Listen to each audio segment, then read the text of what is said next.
What I love about this couple is that it's one of the best known DC couples, but we don't know much about them actually, right? And in Pennyworth, we are seeing some sparks flying, a lot of bullets flying.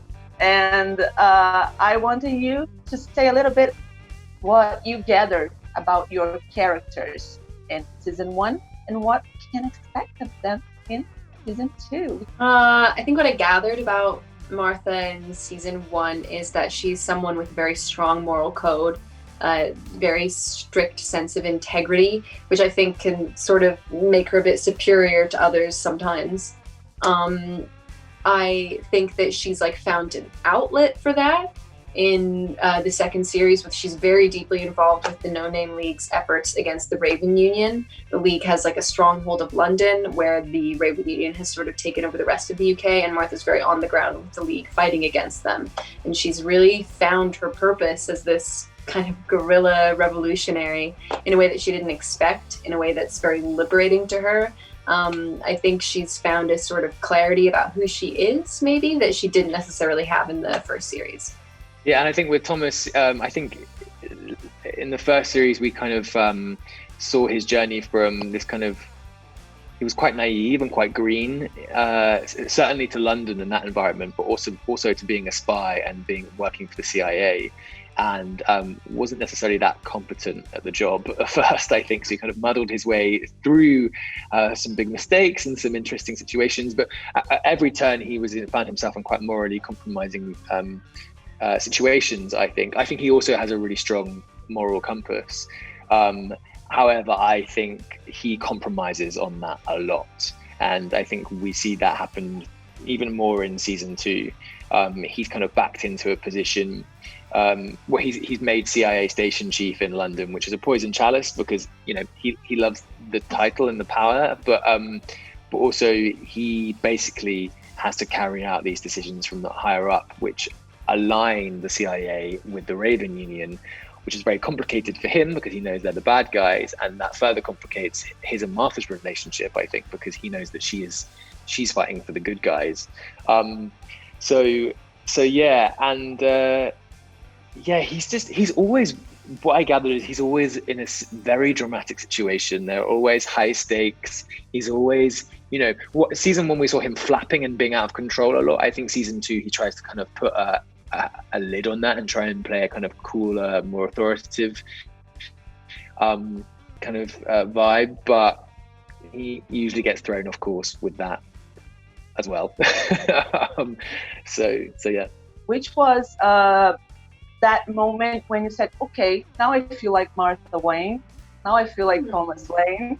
Which one more for you guys? Actually, in the read through going into the second series, our first like table read, because like I said, Martha's very different in the second series, and I think she's shed something that she was holding on to, this expectation of who she should be and how she should operate in this world that existed in the first season, and now she's kind of free to be herself a bit more in the second series. And I think I didn't fully feel or understand that until the first read through of the first episode of the second series, and that was a moment where it was like, oh, that's clicked into who she is and like who she is now, and I sort of get her more, which as an actor, I feel like whenever you have those understandings, if you have them, like, hopefully you're always developing the character and always understanding it, but for me, I can't help but feel like when I have a realization like that, I'm like, so what was I doing all the rest of the time?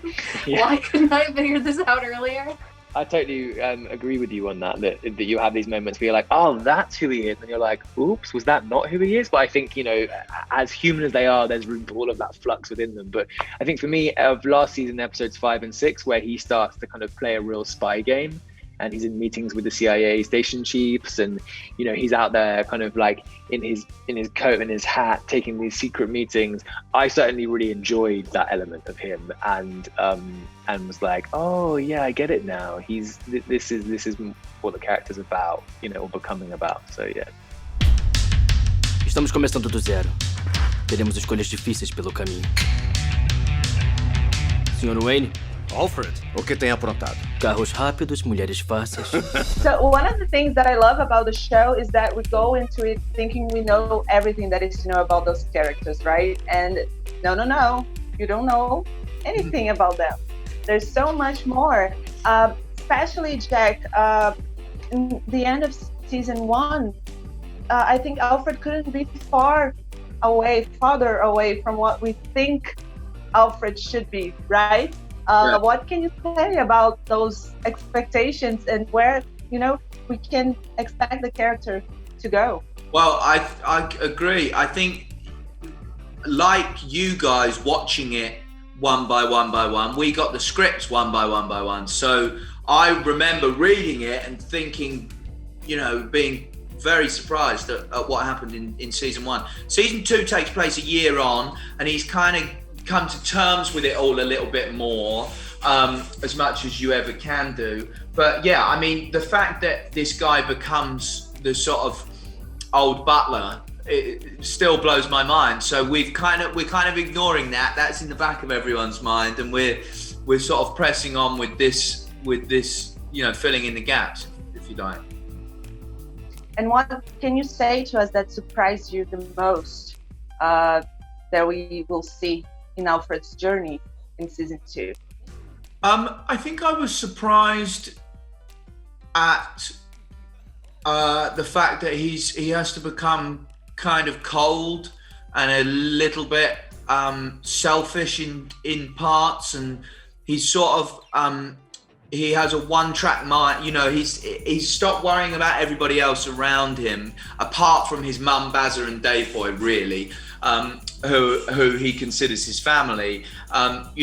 He's so focused on getting to America, putting all these bad memories behind him, getting out of the UK that is on fire, really. It's at war with itself, and it's not a very nice place to be. So I think I was surprised by how closed off he's become, because in season 1 he's kind of cheeky and always thinking about other people, and he interacts with so many, and he's always thinking about what he can give them.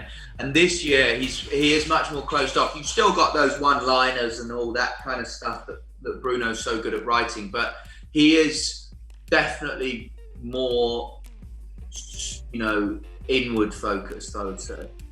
And Paloma, Sykes, I think, was one of the biggest surprises that Pennyworth has brought us. Is one of my favorite TV villains in recent years, and she has a bit of a following, a lot of huge fans. Why do you think people love this deliciously sadistic woman? I think it was time for the Batman universe to modernize how we perceive our female villains. I think that in the previous incarnations of villainy, the only power that women have had is their sexuality or our desire for them. And actually Bet's got much more layers than that. She's complex, and as complex as any character. And I think that the whole purpose of the series of Pennyworth is, for Bruno, it's always about adding dimension to his characters. So he does that a lot. The whole point of doing a series about the butler is that he was never given dimensions, and that's what it's about. But I think that in order to celebrate the multi-layered nature of this character, Alfred, all the other characters have to have layers and depth too.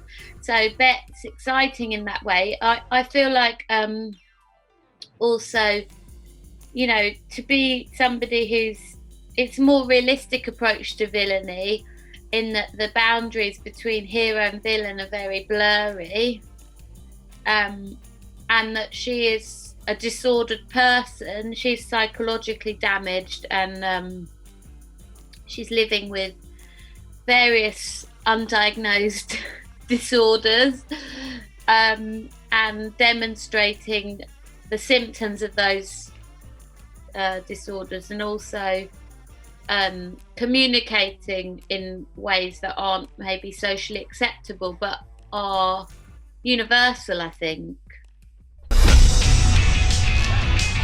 Marta, como vai? Faz tanto tempo. Eu estou noivo. Então por que você voltou? Harwood iniciou uma guerra civil. Vai ter um baita bang-bang. Não é cricket realmente, não é? A destruição completa do nosso inimigo está em nossas mãos. Perdão. Essa arma é nova pra mim. Seguramos Londres a todo custo. Considere feito. Marta, eu estou preocupado com você. Não sei se é corajoso ou burro. Ambos. Alguma pergunta? Não? Bom.